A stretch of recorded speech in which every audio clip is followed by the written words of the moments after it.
What is up, guys? This is Lanky Duelist, and I'm coming at you with an update to my Fluffal deck profile.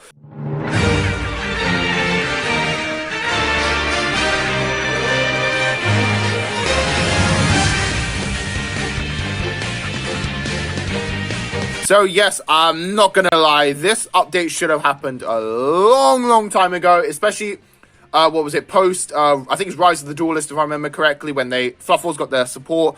Again, I should have done an update, like, way back then, but then again, I was waiting for the ban list, because, the ban list was just right around the corner, and I wanted to see what, Konami hits, so that, or maybe even brings back, so then I can incorporate into Fluffals. However, because there's no ban list at the moment, I thought, oh, what the heck, let's just get an update out there of this Fluffal deck. I'm pretty sure a lot of you guys want to see an update to my profile because I did get 1k views on my previous Fluffal deck. So I'm guessing you guys, again, want to see an update to it. And also, just a quick update. Also, a lot of people have commented on my Red Dragon Archfiend deck profile and want to see a combo video for that deck as a whole. Again, I will try and get a combo video out maybe by Thursday. I hopefully promise, try to get it out on Thursday.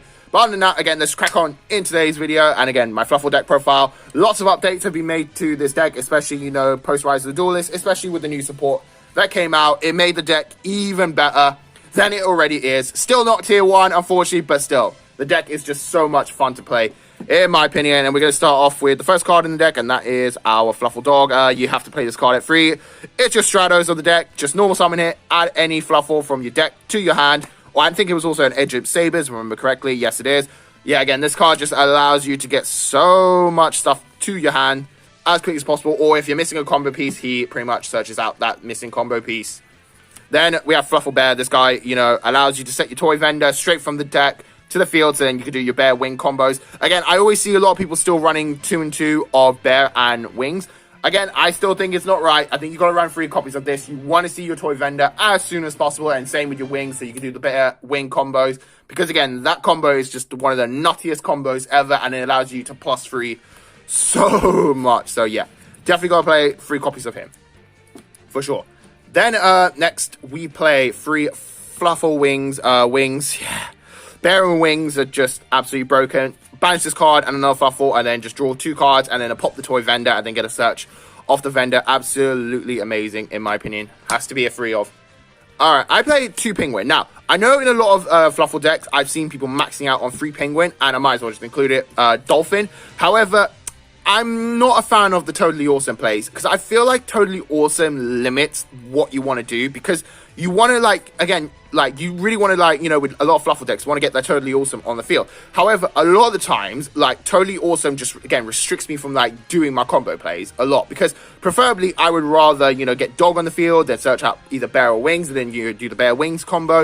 If I do, normal summon Penguin, and then summon, Fluffal Dolphin, it really doesn't offer that much, unless, I open up with Foolish Burial of Goods, then fair enough on that. But a lot of the times, I just prefer just doing the old classic normal bear, search out one of your missing common piece and do bear wings, basically. So, again, it is controversial. Again, if you guys want to play, the Totally Awesome engine, go ahead and play it, but I'm not a fan of the Totally Awesome engine, in my opinion, and that's why, my ratio is pretty much like this. Again, Penguin, again, allows you to get that summon on the field, and then you can use that monster to go into Appaloosa as well. And also, again, Dweller is still in the picture. I kind of prefer Dweller over Totally Awesome. I know, again, a controversial opinion. Again, so, yeah, that's why I kind of play it. And also, I like the draw effect of Penguin, so you kind of want to take advantage of, both his effects. Then we play 1 Cat. Now, I'm not sure if many people still play Cat, but I still prefer playing Cat because the deck kind of still struggles a tiny bit on recycling the polys, and unlike Dolphin, Cat adds it back to your hand. Dolphin sends it to the deck, and I don't want it in the deck. I would preferably want it in my hand, because I don't want to keep searching out my polys as a whole. I just want to get it, get the polys to my hand as soon as possible, so that's why, I play the 1 Cat as a whole.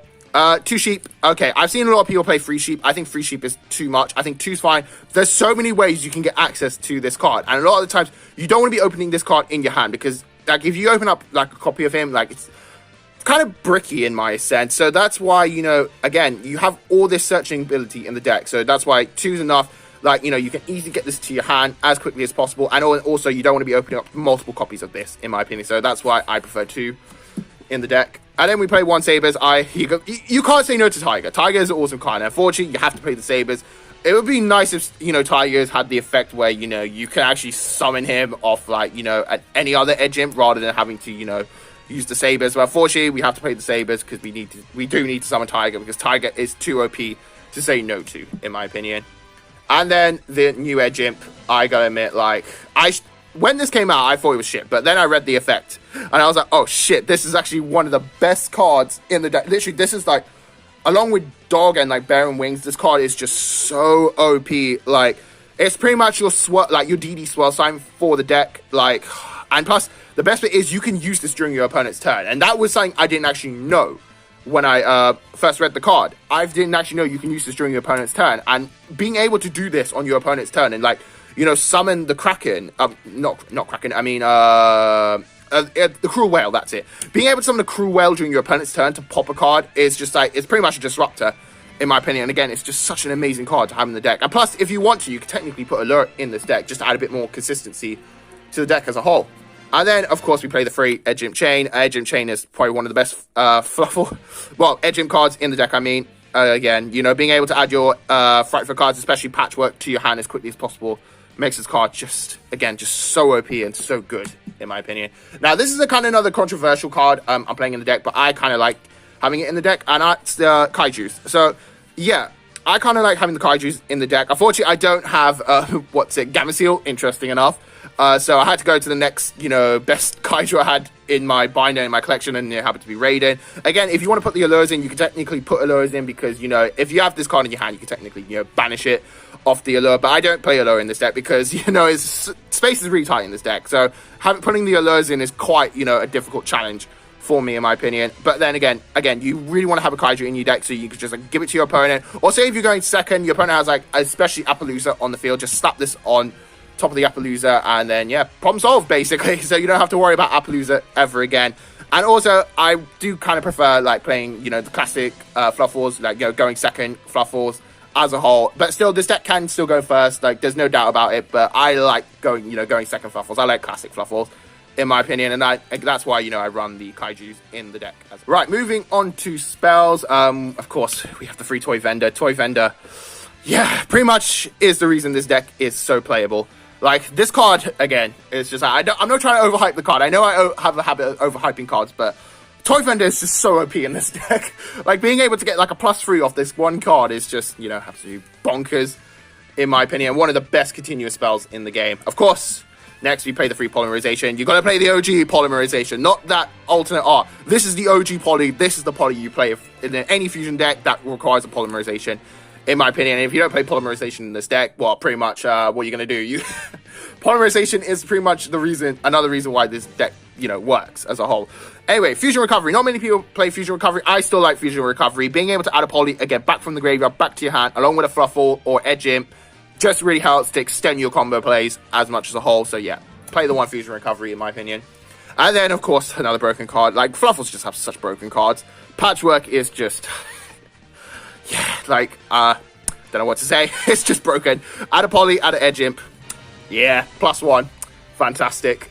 And then, Frightfur Factory. Actually, interesting enough, again, not many people play Frightfur Factory, actually, that much. I like still playing it, because, again, it's technically still a polymerization for the deck. Because, like, a lot of times, again, I have troubles trying to get that Poly back to my hand. Or I want to kind of okay, I really shouldn't be overextending, but, you know, you kind of want to overextend a tiny bit. And you need as many Polys as you get your hands to. And Frightfur Factory is a Poly, technically saying. And plus, like, there was one time I was dueling with my mates, and I kind of needed the Frightfur Factory, and I was like, dang it, I banished it from the deck. Well, not banished it from the deck, I didn't actually have it in the deck when I was testing this build out. So I was like, dang it. So yeah, I regret not putting this card in, so that's why this card is pretty much in the deck as a whole. And again, another controversial one. Not many people play 2 Frightfur Fusion. I've always been an advocate on having play 2 Frightfur Fusion, because sometimes I've been put in a situation where I need the second Frightfur Fusion, and yeah, that's why, you know, again, I play 2 copies of it. And then, of course, another rare for the deck, Foolish Burial Goods. This card is just so good. Send the Toy Vendor, add, like, again, a missing combo piece. Again, absolutely amazing, in my opinion. Alright, next, let's go on to the extra deck. We play 2 Tiger. I've always been a fan of Tiger. I've never been a fan of playing this card less than 1, because sometimes I do need the second Tiger, in my opinion. And because, you know, I'm afraid of cards being banished from my extra deck, and my mate Radius plays a lot of cards that, you know, touch my extra deck. Just losing that one Frightfur Tiger really does hurt for me, so that's why, you know, again, I play 2 Frightfur Tiger as a whole. And then, of course, you play the 3 sabers. This card is just bonkers. Being able to become like, you know, a brick wall as a whole, and then give your Frightfurs 400 attack points is just absolutely amazing. I'm surprised this card isn't the boss monster of the deck, because I feel like this is the boss monster for the deck as a whole. Not Frightfur Chimera, this card. In my opinion, again, it's the boss monster pretty much for the deck, and it's a card you always want to, you know, get on the field as soon as possible. Same with Kraken. Kraken, again, is just, you know, an absolutely busted card, in my opinion. Being able to, like, you know, send stuff to the graveyard, and then it can attack twice, and then go into defense mode. And then also, I think, you know, I'm pretty sure a lot of people know the combo. Say you summon a Fright for a Kraken, then you use Kraken and, like, 2 other cards to summon Sabers. Bring back the Kraken, and then you kind of get, like, a reset on his effect. So, basically saying you can just, like, you know, send 2 cards to the graveyard just because of that. So it's absolutely, in my opinion, amazing. Or you can send a card and then bring it back with Sabretooth, and then be able to attack twice with the Kraken is just, yeah, again, absolutely broken, in my opinion. Now, this is a card, again, just like Scythe, I so underestimate. I take it back. This card is absolutely broken, and I feel like, you know what, I think I might need to get another copy of this card, because I do play VFD in this deck, and I hope VFD doesn't get banned, because I just recently got that card. As a whole, again, this card is so amazing. Being able to summon it during your opponent's turn to do a bit of disruption is, again, absolutely phenomenal, and I kind of regret saying this card was shit. It's actually a good card, in my opinion. I would even play 3 copies of him. Frightfur Daredevil, not many people play this card, but, you know, it's just kind of like a little cowboy for my deck as a whole. And plus, he's level 8, so you can technically go into Hope Harbinger using him, so yeah. And then, for the final one, Sheep. Not many people play Sheep. I like playing Sheep because, you know, my mate, Radius, he plays a lot of cards that activate during the battle phase, and just having this Sheep really does help out quite a bit. And now for the XEs, we play, of course, True King of All Calamities. I know this card's probably going to get banned, but let's just hope, maybe, you never know, it might not get banned, but this card is absolutely amazing. To be honest, I prefer this over Totally Awesome, because I'd rather summon this card and being able to just stop your opponent entirely than have a Totally Awesome that just takes 1 card.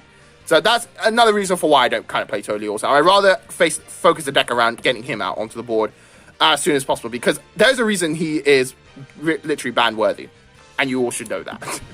Yeah, and then we play 1 Hope Harbinger. Hope Harbinger is like a staple pretty much for Fluffal. Being able to summon him and guzzle up a spell really does help out, especially if your OTK fails.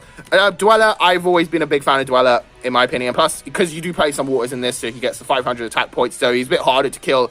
Being able to negate cards in the graveyard, again, is just, you know, really, really helpful, in my opinion. And I know I am not a fan of proxying, but, you know, this is meant to be Appaloosa. There should be, like, you know, a substitute right now, substitute image on place of this card. But, yeah, Appaloosa, again, is just another amazing card.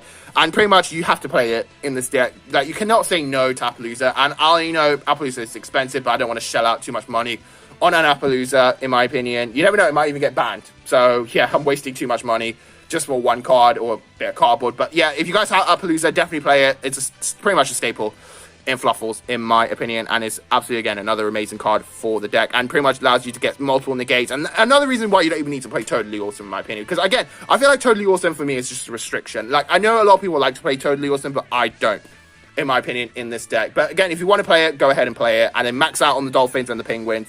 So, yeah, other than that, that is my Fluffal deck profile. Let me know down in the comment section what you thought about it. Again, I've already explained my reason multiple times for why Totally Awesome isn't in this deck. Again, if you want to play it, go ahead and play it if you want to, but I prefer not having Totally Awesome in this deck as a whole. And again, deck list should be on the screen right now, so that you can, like, you know, take a screenshot or, like, type up all the cards for my deck profile. Go on Yu-Gi Pro, Deck Pro, or even put the deck together in real life and give it a go and have some fun with it. As a whole, again, deck list should be here, and yeah, again, don't forget to, again, take a screenshot of it and go and type up the deck on whatever platform you like to play Yu-Gi-Oh on. Again, daily reminder as well, don't forget to subscribe to the channel. Again, hit the notification bell, very important, so that, you know, you get update on future content and when my videos are coming out, because of the YouTube algorithm. As a whole, don't forget to like the video, as always, because it kind of shows that, you know, the deck profile segment is popular with you guys, because I feel like it is definitely popular with you guys. And hitting that like button just, like, you know, gives me a little shout out and a notification on that you guys want to see more deck profiles from me in the future, or even updates to decks I'm currently using at the moment. And also, guys, don't forget to have a great day, and always make sure to stay safe, especially during these dark times. And I'll see you in the next video. Peace out.